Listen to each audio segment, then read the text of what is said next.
Agora, Elo, empreendedorismo na rede, com Douglas Martins, aqui na 316. Dicas de como superar os desafios de empreender em tempos de crise.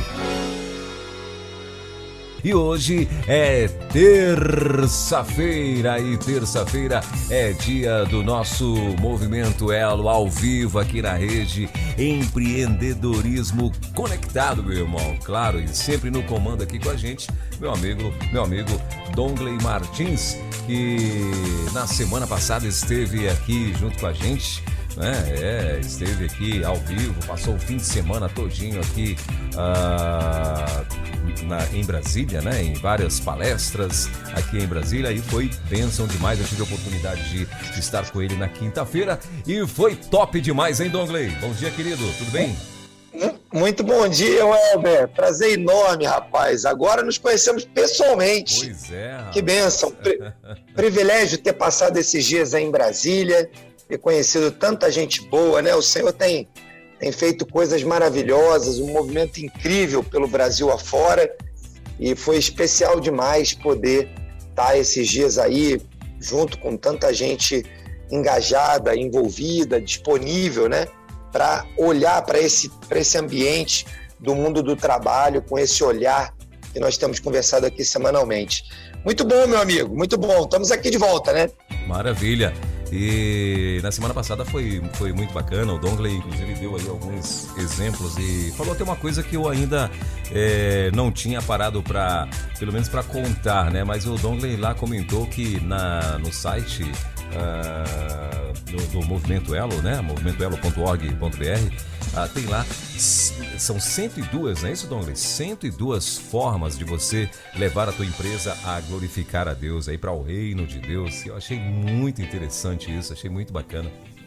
É isso aí. Tem lá no site, Welber, nós temos duas áreas muito interessantes, né? Primeiro, a gente tem ali uma área chamada Minha Empresa, Meu Ministério, que qualquer pessoa pode acessar entrando ali, faz o seu cadastro, e pode acessar gratuitamente o nosso livro, né? O livro do Movimento Elo, que é um livro construído para que você que é empreendedor, você que é líder executivo em alguma empresa, possa compreender essa visão que nós temos conversado amplamente sobre como conduzir uma empresa com princípios e valores do reino.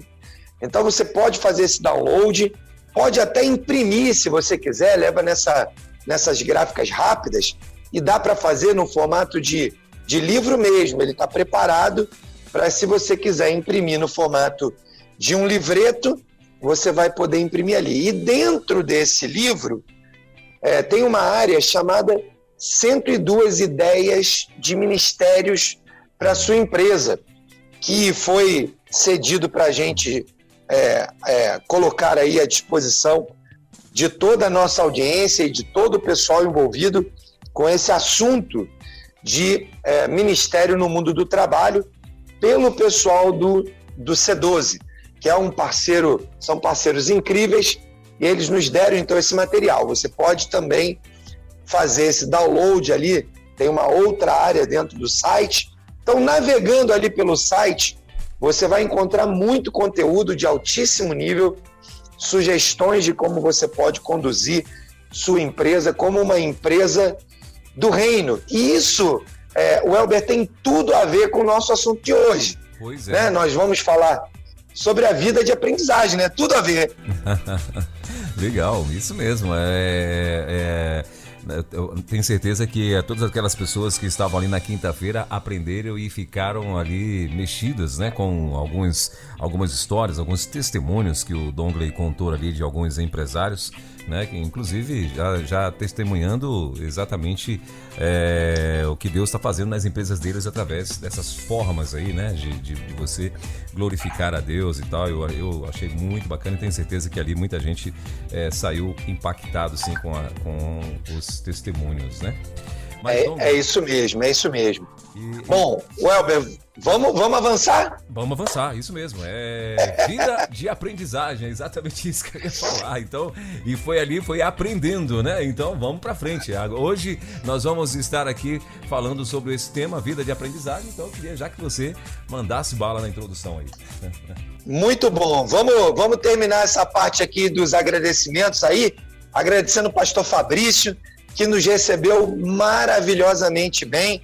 A Igreja Batista Hope, ali na cidade de Samambaia, ali na cidade satélite de Brasília, uma bênção de Deus ali, tivemos reunidos ali muitas pessoas e compartilhando sobre isso que o Elber estava contando, falando sobre esses vários exemplos, situações em que empresas do reino têm sido desafiadas a colocar em prática esse processo de aprendizagem. Compartilhamos ali muitas ideias e, como sempre, eu trouxe aqui hoje um texto da Palavra de Deus que eu quero compartilhar com você, nosso querido ouvinte, espalhado aí pelo Brasil e pelo mundo, que eu espero que você esteja sendo sempre abençoado semanalmente quando a gente está aqui trazendo cada dia, né, cada semana, um conteúdo, tentando trazer uma perspectiva bíblica para você a respeito dessa nossa posição como líderes, como empresários e empreendedores na nossa vida empresarial de todo dia. E hoje nós vamos conversar sobre essa vida de aprendizado, ou seja, todo dia a gente precisa aprender.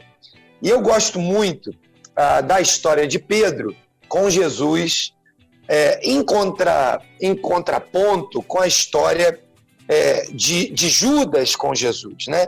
O processo de aprendizado, ele é um processo de todo dia. E lá no texto no Evangelho de João, capítulo 21, você lembra que Jesus tinha sido crucificado, ele tinha sido sepultado, os apóstolos estavam ali meio desnorteados, não sabiam exatamente o que ia acontecer nos próximos passos. Jesus ressuscita e volta, então, a conversar e procura os discípulos, particularmente ali os apóstolos, para falar sobre os próximos passos. E Jesus, então, se encaminha para a praia e chega ali na praia. Esse texto é incrível, porque não só mostra uma manifestação sobrenatural de Jesus, mais uma daquelas que ele fez para marcar o seu ministério, mas também mostra a compaixão, o amor, o cuidado, e mostra também um coração pronto a aprender e o que um coração ensinável faz na vida de uma pessoa. O texto de João começa lá no versículo 1, dizendo assim: depois disso eram as aparições que Jesus vinha fazendo, né? Manifestou-se Jesus outra vez aos discípulos junto ao mar de Tiberíades e manifestou-se assim. E ele começa então narrando a história. A gente vai ler aqui alguns versículos, depois eu vou lá para o 11, que é onde eu quero gastar um pouquinho mais de tempo.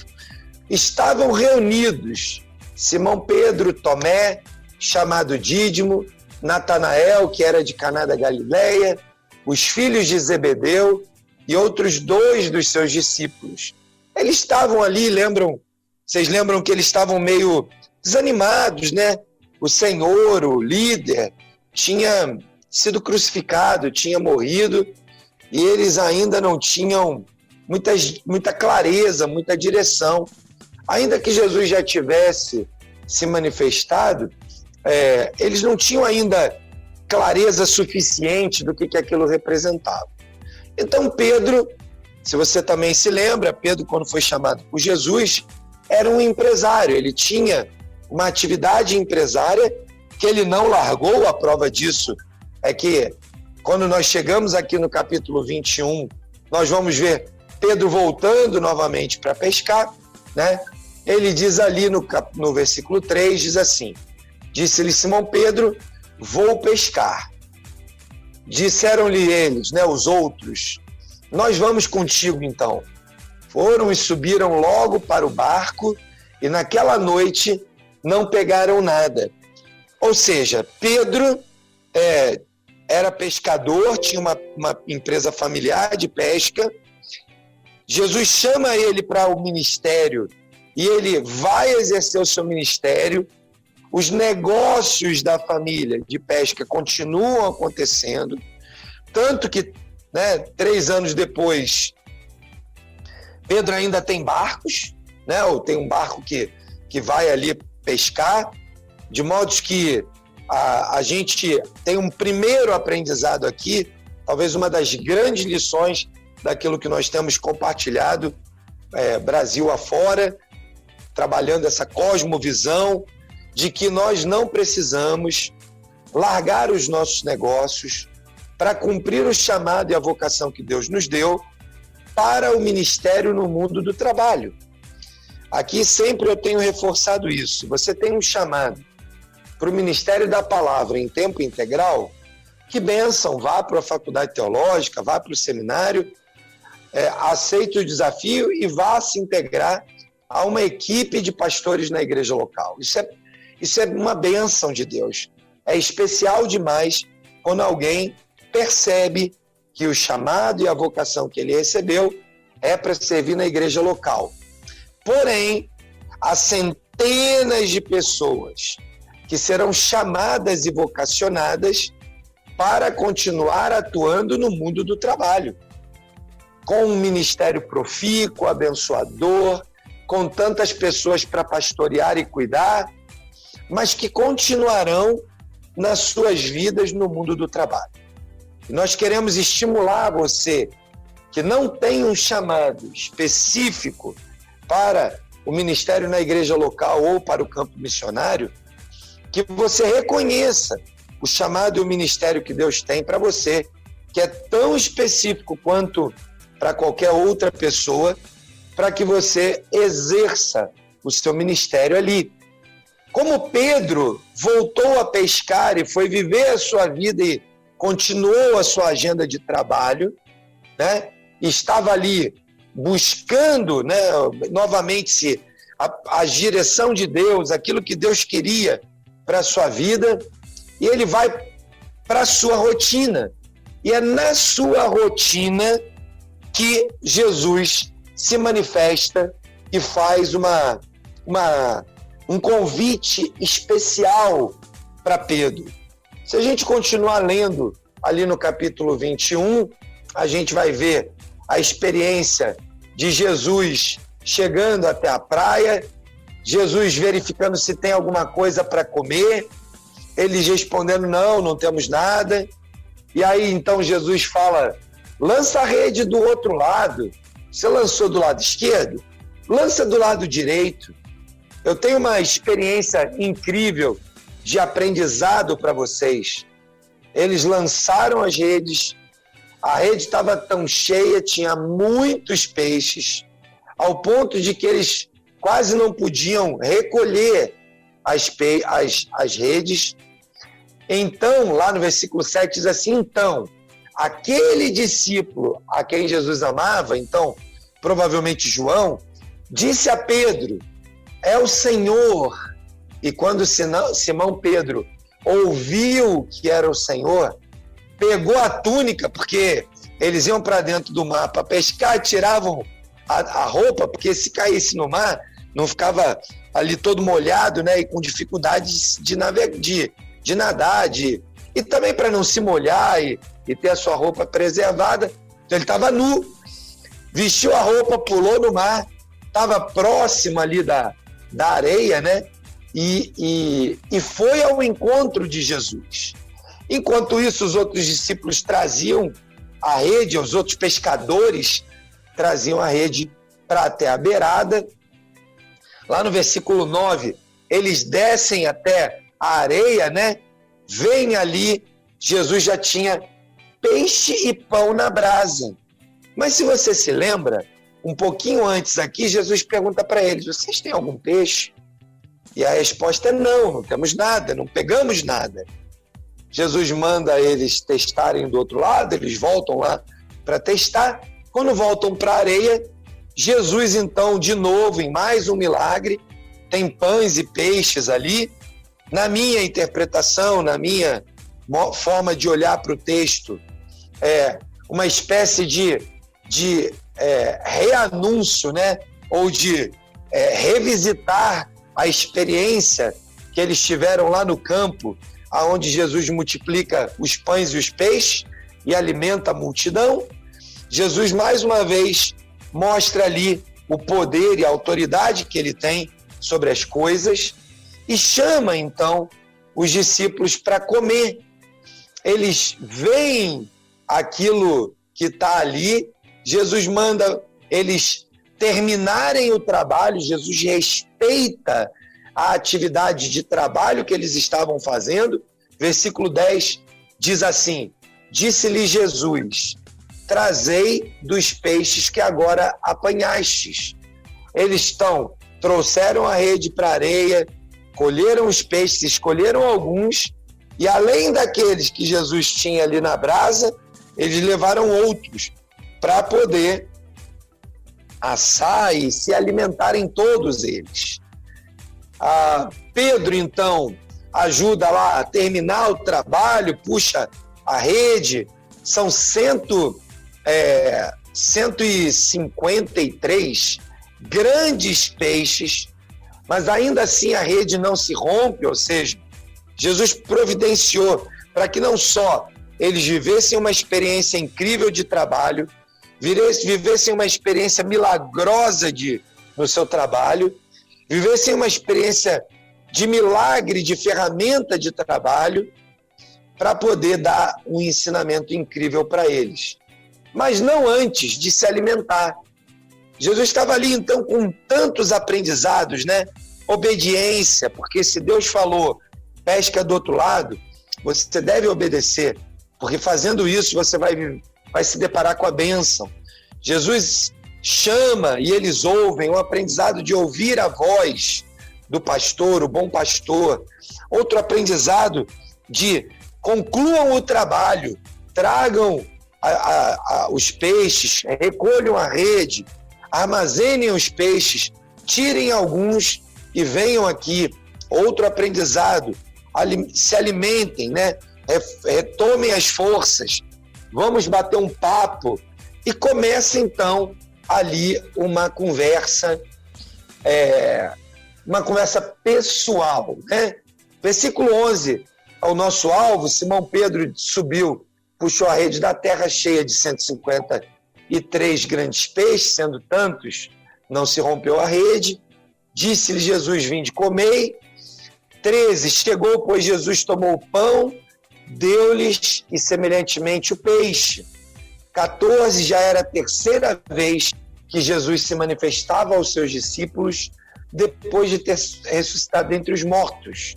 15, depois de terem jantado, veja que já era então tarde, eles, entre a pesca, a manhã da pesca, colher todos os peixes, arrumar tudo, colocar todas as coisas, quando eles param de fato para comer, já era a janta, né? Então, veja que Jesus passa o dia ali com eles. E eles estão trabalhando, cumprindo suas tarefas. Jesus acompanha a gente no nosso trabalho.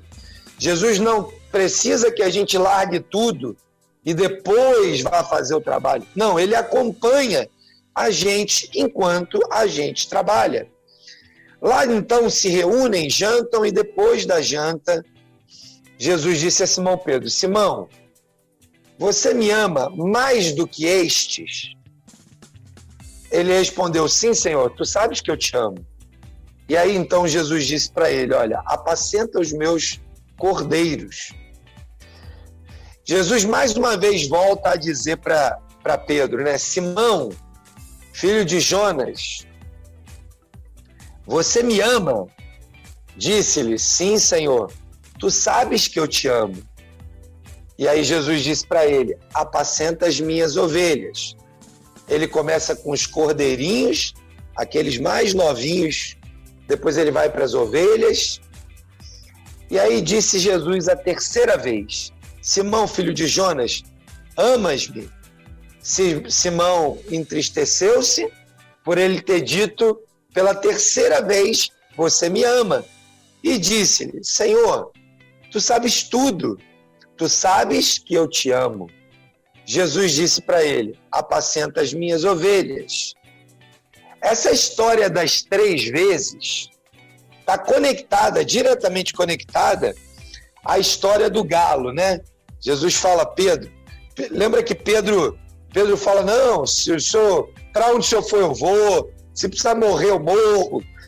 E aí Jesus fala para ele, olha, obrigado pela sua animação, pela sua empolgação, mas eu preciso que você aprenda mais uma coisa. Hoje ainda, antes que o galo cante 3 vezes, você vai me negar. Ou seja, você, como qualquer outra pessoa, por mais entusiasmada que seja, precisa aprender que sozinho, na sua própria força, na sua própria coragem e ousadia, você não é capaz de fazer nada. Você precisa essencialmente do poder e da ousadia que vem de Deus por meio do Espírito Santo na nossa vida. E aí Jesus continua então a prosa com Pedro, dizendo, na verdade te digo, que quando você era mais moço, você vestia a sua própria roupa, você botava a sua espada na sua cinta, você andava por onde você queria, mas quando você for velho, estenderás as tuas mãos e outra pessoa cingirá e te levará para onde tu não queiras. E aí Jesus estava anunciando a morte de Pedro, né, uma morte também cruel e dura. Lá no versículo 20, Pedro olha para Jesus e diz, ele viu que João estava ali próximo, né? E que sobre Jesus ali naquele dia da ceia, eles estavam ali e Jesus, e João perguntou, quem que há de te trair? Pedro se lembra disso.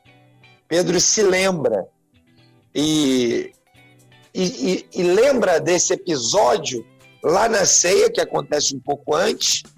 Jesus anuncia, mas não diz o nome, né? E aí Pedro se lembra daquele episódio.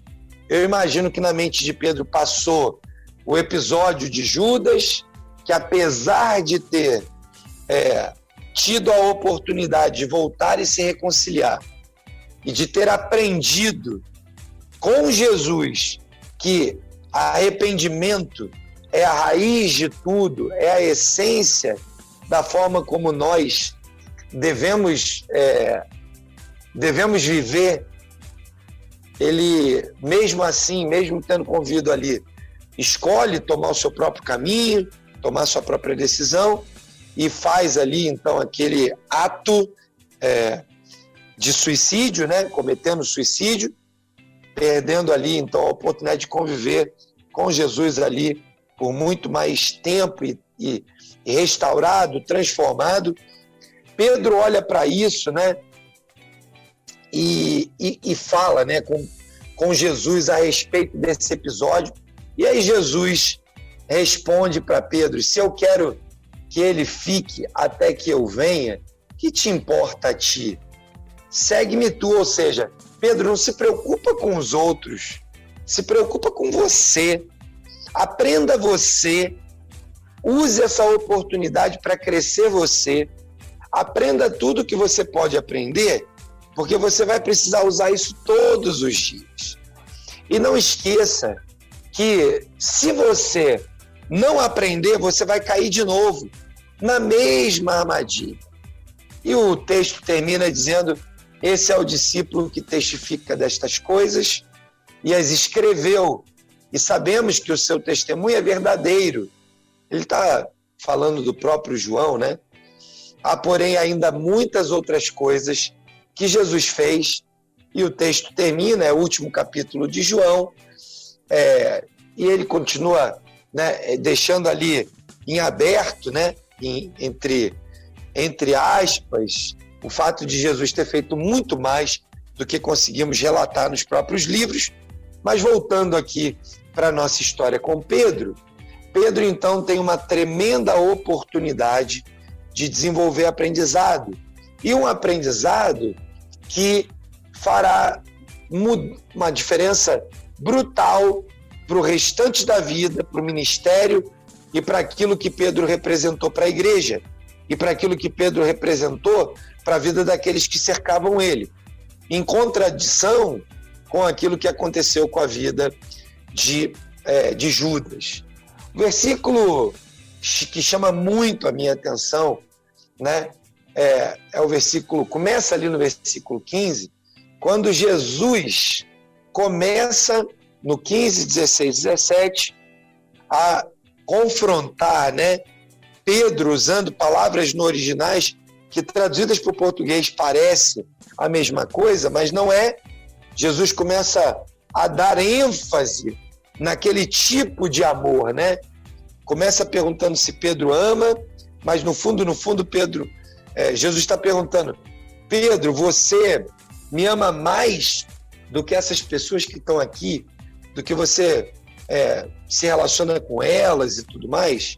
E ele vai aprofundando, né? E na terceira pergunta, a gente vai ver um tipo de pergunta que é tipo assim, né? Se eu pudesse traduzir de forma não literal, mas de forma parafraseada, é como se Jesus estivesse falando: Pedro, você me ama tanto que se você voltasse lá para o Sinédrio, dessa vez você daria a sua vida por mim? Então, se você está disposto a fazer isso, cuida das minhas ovelhas. Ou seja, estou aqui um rebanho que eu vou dar para você cuidar, porque eu tenho confiança que você me ama a esse ponto, ao ponto de dar a sua vida por mim. Então, a dinâmica entre Jesus e Pedro ali, naquele diálogo de 3 versículos chaves, é realmente bastante intensa. É preciso que a gente aprenda e entenda que aprender é sempre algo muito difícil. Aprender não é um exercício simples, né? Às vezes requer tropeções, quedas, a gente se levanta, o Espírito Santo nos capacita, nossa família, nossos amigos, nossos sócios, e a gente então pode fazer isso junto com alguém, porque fazer isso sozinho é muito difícil.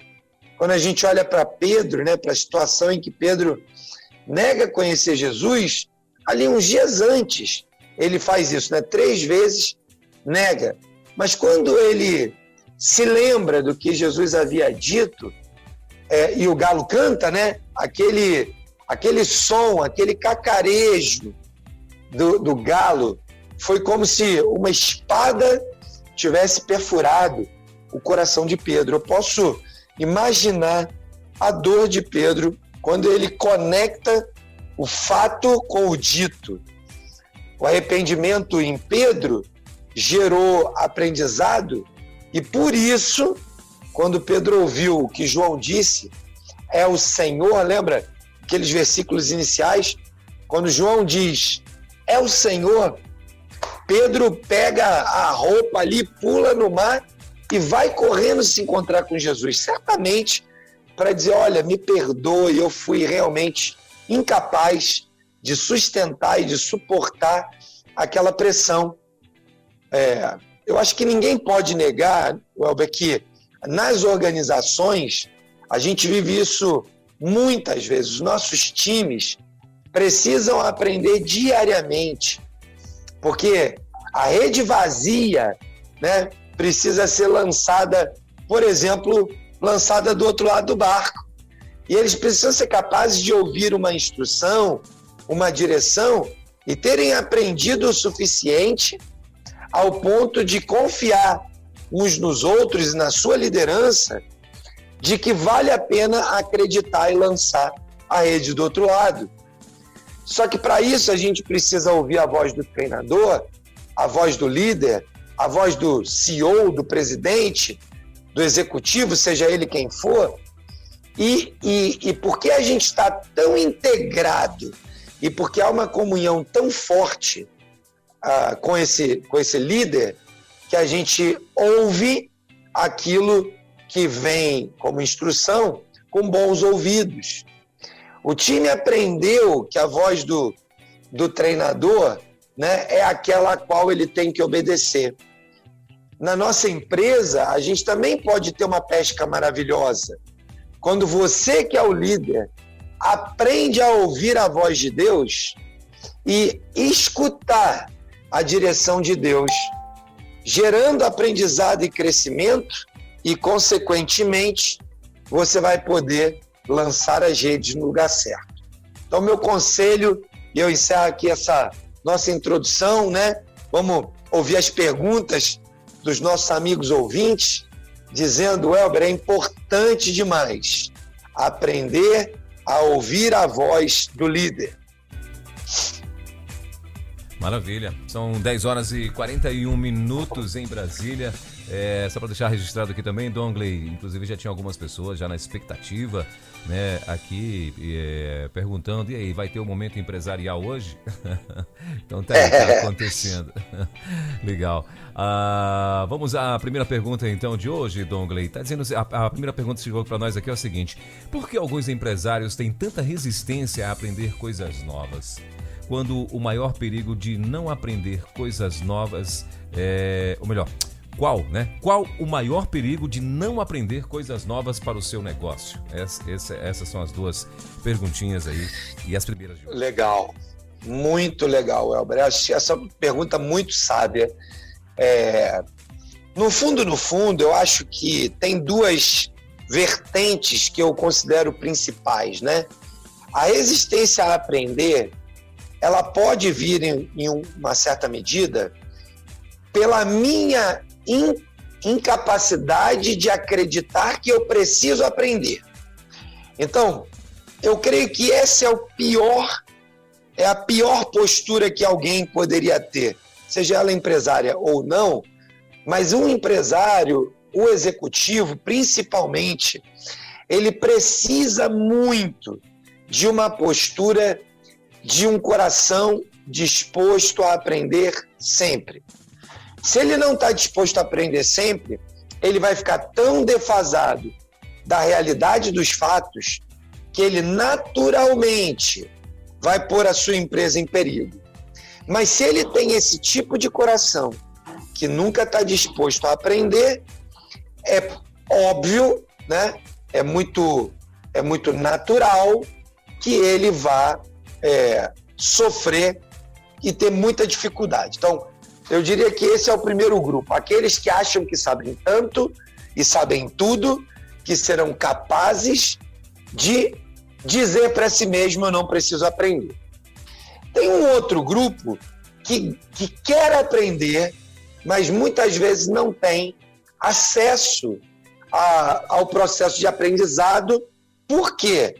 Porque ele acredita em uma forma de aprendizado. Ele acredita que o processo de aprendizado é exclusivamente de uma sala de aula. E aí, quando ele acredita que o aprendizado é exclusivamente de uma sala de aula, ele fica restrito a ter dinheiro, ele fica restrito a ter tempo, ele fica restrito a encontrar uma determinada condição favorável ao aprendizado. E aí, o que acontece com esse cara? Ele nunca começa a aprender. Existe uma expressão mais recente do mundo do aprendizado chamada Long Life Learning, em inglês, né? Em português, a gente poderia traduzir um aprendizado contínuo e longo, né? Ao longo do tempo. Eu aprendo enquanto ando continuamente ao longo do tempo. Aí isso muda completamente a minha perspectiva sobre aprendizado. Eu posso assistir um vídeo no YouTube e gerar aprendizado. Eu posso ouvir o programa semanal na Rede 316 do Movimento Elo e aprender alguma coisa. Eu posso ouvir um podcast e aprender alguma coisa. De modo que eu posso combinar aprendizado tradicional, vamos chamar assim, aquele que eu vou para a academia, aquele que eu vou para uma sala de aula, com aquele aprendizado informal dos vários métodos disponíveis. Então, eu posso gerar conhecimento e aprendizado de muitas maneiras nesses dias. Então, eu tenho aqui essa primeira parte da pergunta. Eu creio que a gente precisa, cada vez mais e de forma mais intensiva, eu preciso de um processo, de uma disposição, de uma mente disposta a aprender de forma contínua. Se eu não aprendo de forma contínua, eu vou ficando para trás, enquanto alguém está fazendo isso. A outra coisa que eu preciso ter é uma mente aberta para aprender de forma contínua, mas também de forma ampla. O conhecimento é um conhecimento que pode ser e precisa ser cada vez mais ampliado. Nós precisamos conhecer de várias coisas e não apenas de uma coisa. De modo que, se você precisa, se você, por exemplo, tem lá sua banquinha de cachorro-quente, como a gente sempre brinca, ou você tem o seu salão de manicure, ou se você tem uma empresa, uma indústria de 1.000 funcionários, certamente você precisa desenvolver o processo de aprendizado de várias coisas ligadas ao seu negócio. Talvez um pouquinho de produção, um pouquinho de marketing, talvez um pouco de custos, talvez um pouco de vendas. Então, quem será o empresário que terá o melhor sucesso, será mais bem-sucedido? Aquele que tiver uma visão aberta, ampliada, adepto ao processo de aprendizado longo e contínuo e que busca conhecer um pouco de várias coisas para poder transitar bem em todos os ambientes. E aí, o perigo decorrente de eu não aprender isso e de eu não desenvolver essa habilidade de aprender continuamente é que, naturalmente, eu vou ficando defasado no meu negócio. Por causa disso, talvez eu tenha medo de contratar gente boa para colocar no meu negócio, porque eu acho que alguém que sabe mais do que eu pode me passar para trás. E aí começam aqueles fantasmas, né? Aqueles fantasmas na nossa mente de que eu não posso contratar gente melhor do que eu, de que o meu time não pode saber mais do que eu, porque sempre eu tenho que ter a melhor e a última resposta. E aí eu acabo entrando num caminho, num viés perigosíssimo, porque o meu negócio começa a cair, a diminuir, a desaprender. E aí eu ouvi uma expressão, Elber, finalizando aqui essa primeira pergunta, eu ouvi há um tempo atrás uma expressão muito legal, de certa forma engraçada, e de outro lado da mesma moeda, né? Bastante verdadeira. Dizia um empresário o seguinte: eu não vou investir em aprendizado, em treinamento, porque essas pessoas, hoje em dia, elas aprendem aqui na minha empresa e depois elas vão para outras empresas. E aí um outro empresário que estava junto com ele falou: rapaz, pior do que você ensinar alguém e perder esse cara para uma outra empresa é você não ensinar nada para ninguém e esse cara continuar na tua empresa. Porque você deixou de ter alguém que aprendeu e contribui pelo menos por um tempo e passou a ter na sua empresa alguém que não sabe nada, só gerando problema, prejuízo, perdas no seu negócio, né? Então, na conversa de dois empresários, sempre pense nisso.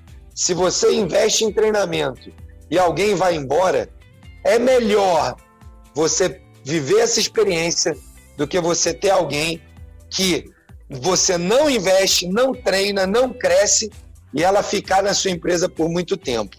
É isso aí, Elber. Maravilha. Dongley, e supondo que o empreendedor, né, por causa de sua origem ou formação, mesmo sendo bom de negócio, tenha dificuldade de aprendizado, o que ele deve fazer para que ele Para que ele deva se apoiar, né? Em que ele deve se apoiar? Legal, isso também é uma pergunta joia. A gente sabe que existem aí disponíveis hoje, né, no mercado tantas plataformas digitais que você pode acessar no seu celular com cursos gratuitos, né? Você tem grandes universidades, Fundação Getúlio Vargas, IBMEC, para aqueles que falam inglês, Stanford, MIT, sei lá, tem tantas, né, universidades, Salamanca, e vai por aí afora, Harvard. Tantas universidades desenvolveram programas online que você pode, então, pagando ou gratuitamente, desenvolver o seu processo de aprendizado contínuo. Existem hoje, então, eu falei aqui de um nível mais alto, né, do cara que já tem, eventualmente, uma formação superior. Para aqueles que não têm ainda uma formação superior, hoje a gente tem os cursos de tecnologia, né, os tecnólogos ou os técnicos, com formações de 1 ano e meio, né, e você, com 1 ano e meio, você consegue ter uma graduação em gestão, em logística, em processos, em várias áreas, você pode ter cursos de formação. Minha filha mais nova, que está aqui, passou aqui na minha frente, está aqui, quando ela ouviu eu falar aqui, ela deu uma risada, porque ela faz hoje uma faculdade de Direito, a Camila tem 20 anos, ela faz uma faculdade de Direito e faz um tecnólogo na área na área criminal, pesquisa forense e tal, ela é dessa área, né? Faz estágio numa delegacia da Polícia Civil, gosta desse ambiente e ela então faz um curso, um tecnólogo, um curso de 1 ano e meio a 2 anos, que vai complementar a formação dela, né? E ela, por causa disso, lá no seu ambiente de trabalho, tem outras oportunidades diferentes daquele estagiário, né? Ela está nessa fase dos estágios, que simplesmente vai lá com a sua base do direito puro, ou seja, a Camila agregou a formação de investigação forense, que é, né, uma área dentro desse ambiente criminal, nos sonhos da Camila de ser uma CSI, quem sabe, no futuro. Né? Quem sabe o nosso empreendedor vai fazer lá um tecnólogo em logística para melhorar o processo de gestão da sua fábrica. Quem sabe ele vai fazer um tecnólogo em gestão de pessoas, como eu fiz. Lá nos anos 2009, eu fiz um curso, um tecnólogo. Se você olhar no LinkedIn, no meu currículo, você vai ver lá a formação em gestão de pessoas. Eu já tinha outras formações e aí resolvi fazer um curso, uma formação em tecnologia na gestão de pessoas. Por quê? Porque eu lido com pessoas, todo empresário lida com pessoas. E assim você pode fazer várias formações. Hoje, isso é amplamente divulgado. E a maioria delas são digitais, né? Você pode fazer essa formação no ambiente digital, no horário que você quer, de forma flexível e cada vez mais acessível. Por R$200 por mês, você consegue fazer uma formação tecnológica.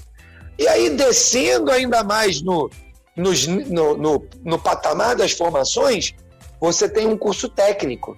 No Brasil, o curso técnico foi muito pouco valorizado, mas, por exemplo, na Europa, um técnico, muitas vezes, ganha mais do que um engenheiro, porque aquele técnico tem uma formação especializada, aprofundada, que conhece muito mais do que, às vezes, um engenheiro de formação.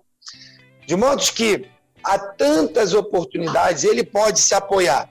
Se ele é da indústria, no Senai, uma das melhores escolas de formação para o ambiente industrial do Brasil. Eu estudei no Senai nos anos 80, fiz o meu curso técnico na indústria têxtil, Passei 4 anos lá estudando, período integral. Eu era jovem, tinha a oportunidade. Mas o Senai tem centenas de cursos que são profissionalizantes. Se você é do comércio, vai para o Senac. Se você é do transporte, vai procurar no SEST. Se você é da agricultura, vai procurar nos órgãos, naqueles da agricultura. Sem falar no Sebrae, que tem foco em todas essas áreas, mas para o micro e pequeno empresário. Tanta gente, Welber, tanta gente. Hoje, quem não se prepara, quem não estuda, em geral, é aquela pessoa que me desculpem a honestidade e talvez a dureza. É preguiça. E aí a Bíblia manda, né? A Bíblia ensina lá em Provérbios, a gente vai ver tantos ensinamentos contra o preguiçoso, né? E o mais conhecido provavelmente é: vai ter com a formiga, ó preguiçoso.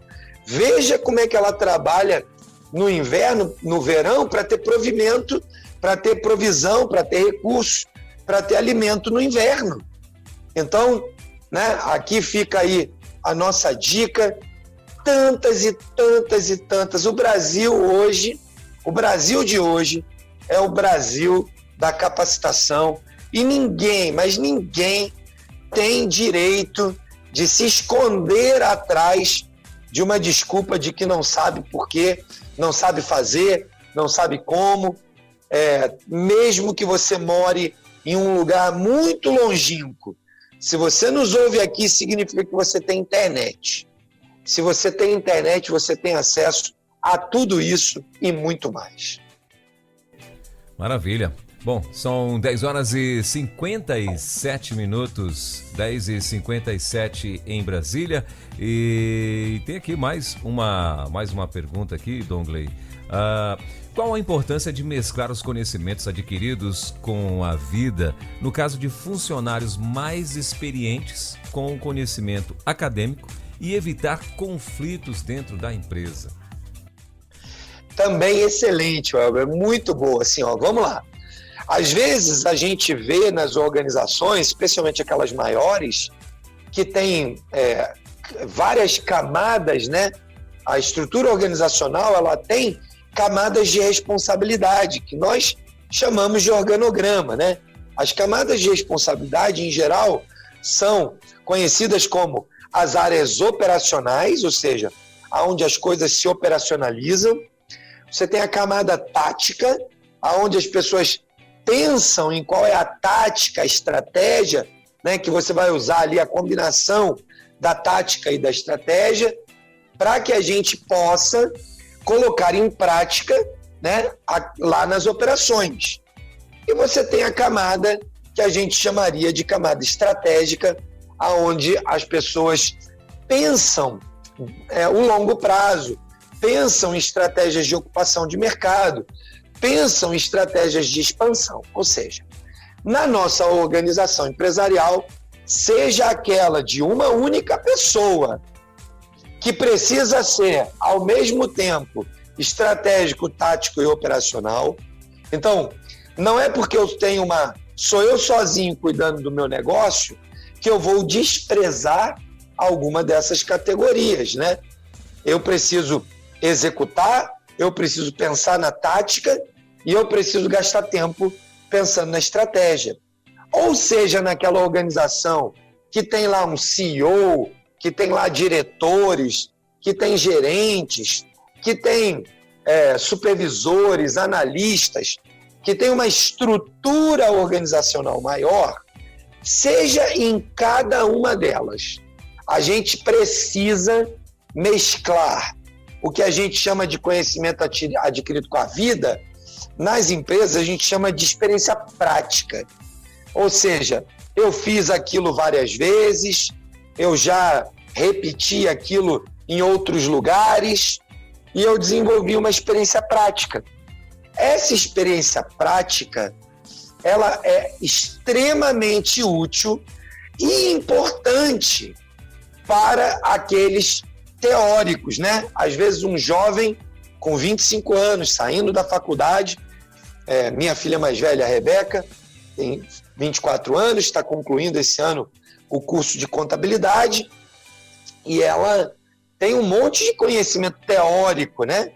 Ela trabalha num fundo de investimentos, um fundo imobiliário, na área imobiliária. E ela levou para dentro dessa empresa uma série de conhecimentos teóricos que ela aprendeu lá na academia. O fato da gente conviver aqui junto, vez por outra ela vem e fala: pai, eu estou vivendo esse desafio aqui na empresa, como é que é isso na prática? É a pergunta dela. E a minha resposta para ela: olha, isso aí na prática é assim. Você aprendeu lá na academia assado.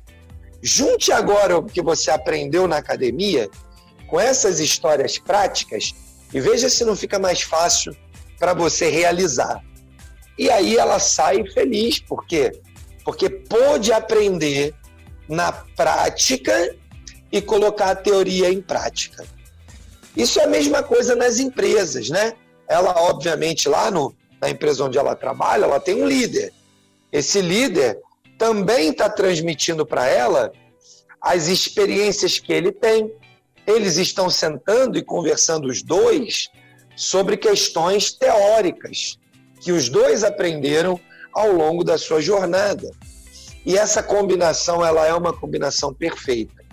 Eu costumo brincar que, especialmente na indústria, né? Ou mesmo no comércio, no serviço, mas na indústria isso é muito comum, né?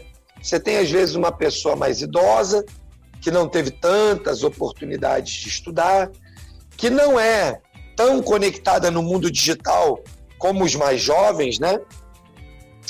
E cujas ambições, desejos pessoais não são tão, digamos assim, aguçados, tão avançados. Ou seja, ele está satisfeito em ser o operador da máquina e ele está disposto a fazer isso por 30 anos. Por óbvio, se essa pessoa começa a não progredir, pelo menos na área técnica, no conhecimento e na prática, ela vai ficando defasada da necessidade da empresa. Muitas dessas pessoas acabam ficando alguns anos e depois acabam sendo substituídas por outras pessoas, porque elas não evoluíram. E aí a importância de aqueles que tiveram a oportunidade, o privilégio de desenvolver e adquirir o conhecimento acadêmico, conhecimento teórico, de investirem na vida dessas pessoas que têm apenas o conhecimento prático das suas atividades. E aí, quando essa combinação se dá e eu trago para esse ambiente uma oferta de desenvolvimento, né? Um programa no contraturno, um programa de alfabetização. O Elber é incrível ainda, né? No nosso país, a gente tem no mundo empresarial o que a gente poderia chamar de analfabeto funcional. Pessoas que sabem escrever o seu nome, sabem ler algumas coisas, mas lá no mundo profissional elas não conseguem. Por quê? Porque no mundo profissional há uma exigência de algumas coisas diferentes daquelas que nós, vamos chamar assim, né? Daquelas que nós aprendemos lá no processo de formação, apenas da formação básica da base da língua, né?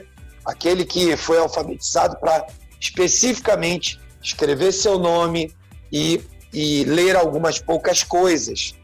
E nós, como empresários, deveríamos ter a responsabilidade de ajudar a nossa gente, as pessoas que estão próximas de nós, não só dentro da empresa, mas no seu entorno também.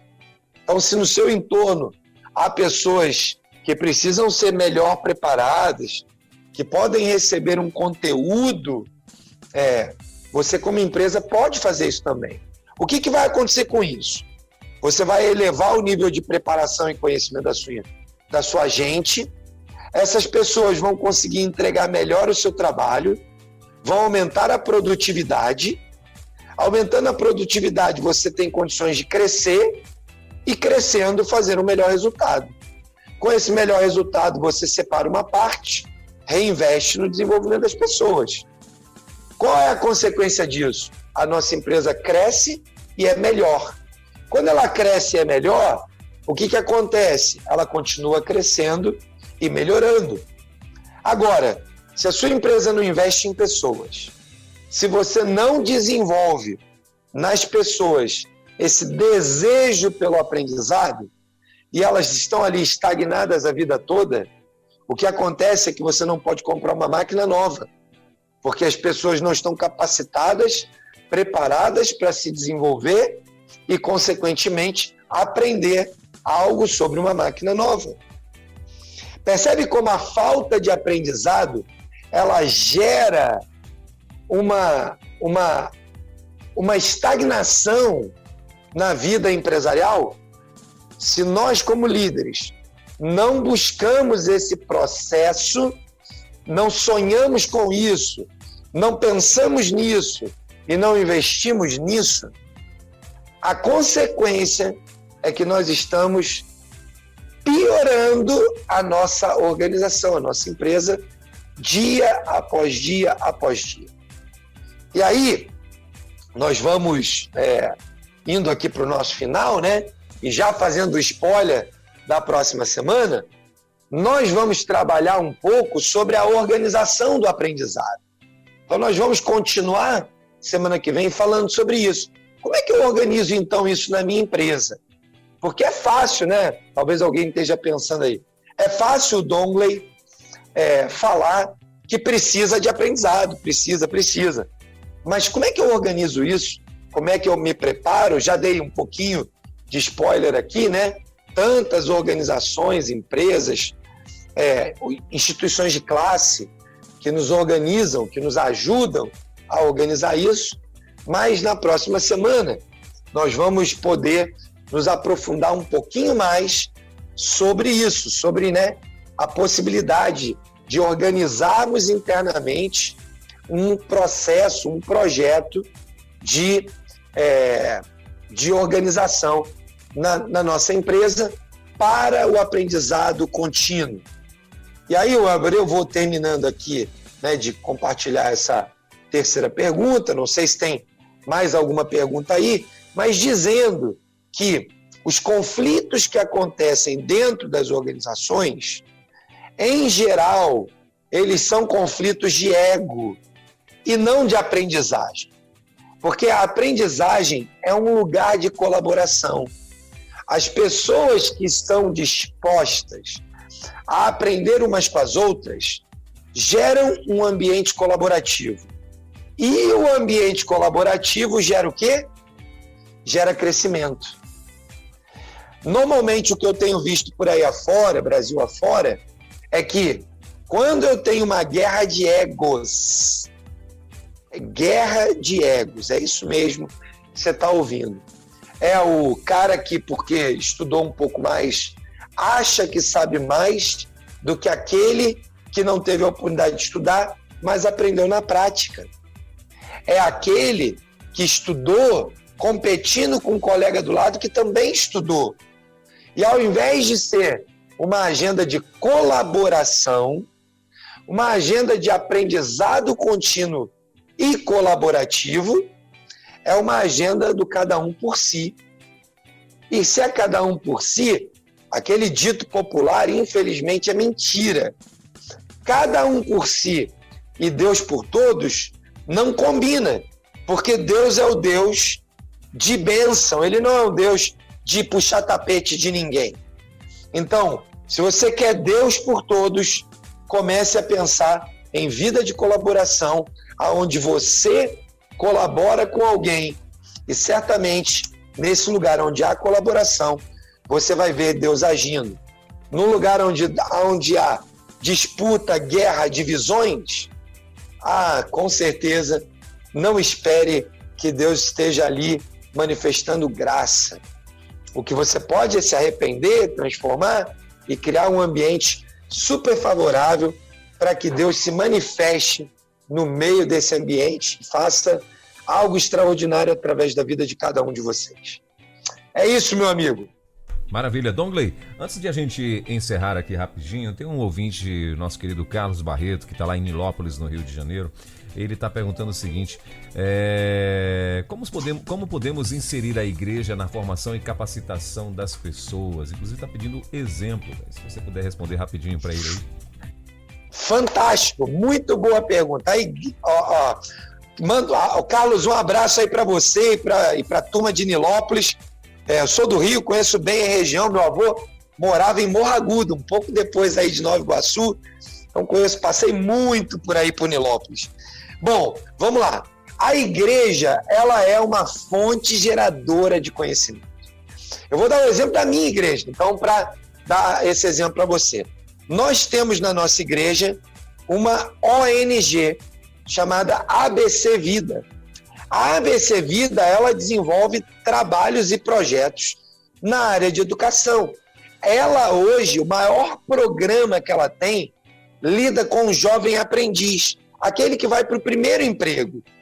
Lá na ABC, eles engajaram vários professores e vários empresários que são membros da igreja e que estão voluntariamente ajudando, dando seus treinamentos.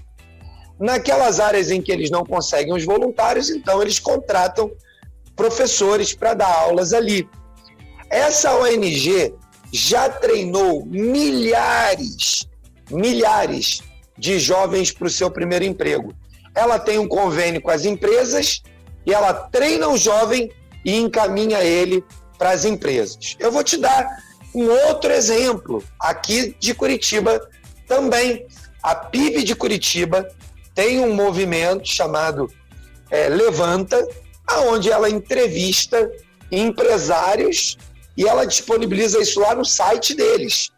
Empresários contando as suas experiências e dando ensinamentos e dicas para os empreendedores. E aí eu poderia ficar aqui uma manhã inteira falando sobre isso. A igreja local pode usar a sua força de membresia e pode fazer, inclusive, parceria com outras igrejas da região. Eu não tenho gente suficiente na minha igreja, sou uma igreja pequena, ótimo, vai no seu bairro aí, deve ter umas 5, 6, 8, 10 igrejas. Faz uma reunião entre os pastores dessa igreja, chama para um café e fala: gente, vamos ajudar, vamos investir, e veja quais são os empresários em cada uma delas. Levanta essa galera, pega um celular, grava um vídeo e bota num canal no YouTube e disponibiliza para todo mundo. Vai ser uma bênção na vida dessas pessoas. Outra possibilidade que você teria para fazer: a sua igreja é grande, faça um encontro de profissionais e empresários na igreja e lá naquele encontro chama um preletor, empresário, para falar sobre o mundo dos negócios. Chama alguém para falar de marketing digital, chama alguém para falar de vendas na internet, chama alguém para falar de gestão de pessoas e faz lá um sábado de manhã, um café da manhã, faz lá um dia de semana à noite, e assim você vai servir a sua comunidade de empreendedores. O movimento Elo, ele tem exatamente esses dois pilares. O pilar de ajudar a igreja local a desenvolver ferramentas para apoiar os empresários. E o outro pilar é ajudar os empresários a entenderem e a desenvolverem nas suas empresas iniciativas e estratégias de empresa do reino. Então, Carlos, se você precisar de algum apoio aí na igreja local, o Movimento Elo está aí para servir você. Pode contar com a gente.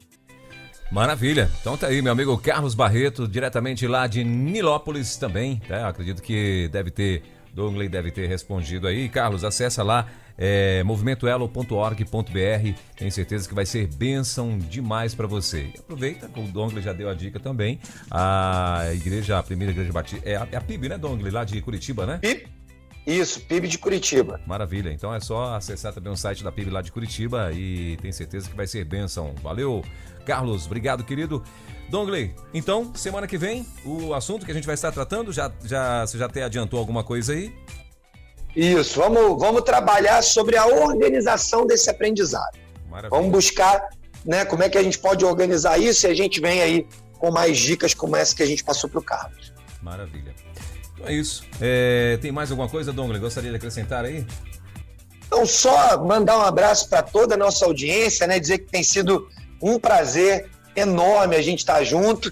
Também dizer para todo mundo ficar antenado lá na plataforma do Movimento Elo e aqui na Rede 316, porque nós temos novidades para o próximo ano. Estamos programando aí algumas agendas, encontros, congressos, e você será muito bem-vindo para conhecer tudo que dá para fazer a partir de movimentos como esse, de iniciativas com empresários e profissionais e também ações para a igreja local. Maravilha. Dongley, deixar registrado aqui também a minha amiga Janilda, lá de Salvador, Bahia, né? Ela estava perguntando, ela fez o seguinte comentário, muito bom esse conhecimento para todos nós, e ela queria saber como que ela faz para mandar para a filha e tal o programa de hoje. Então quero dizer para a senhora, irmã Janilda, né? Lá de Salvador, Bahia, o nosso Movimento Elo repete ou reprisa, né? Todo sábado ao meio-dia e domingo também ao meio-dia. Então, a senhora pede para ela se ligar lá, se conectar, porque todo sábado a gente está reprisando os programas de terça-feira, tá bom? Esse bate-papo nosso aqui de terça-feira. Dongley, então, até terça que vem? Isso, tamo junto. Terça que vem, tamo juntos, meu amigo Elber, e junto aí com toda a nossa audiência, uma semana abençoada para cada um que nos ouve, nos acompanha. Que Deus nos abençoe e faça prosperar o trabalho das nossas mãos. Maravilha. Obrigado, Dongley, pela tua participação mais uma vez, né? Obrigado aí pela disponibilização de tempo. Em nome da 316, mais uma vez, a gente agradece aí a tua presença, e terça-feira, permitindo Deus, então, às 10 da manhã, estaremos com mais um Movimento Elo aqui na Rede 316, ao vivaço. Elo, empreendedorismo na rede, com Dongley Martins. Baixe agora os podcasts em nossa plataforma rede316.com.br. Dicas de como superar os desafios de empreender em tempos de crise.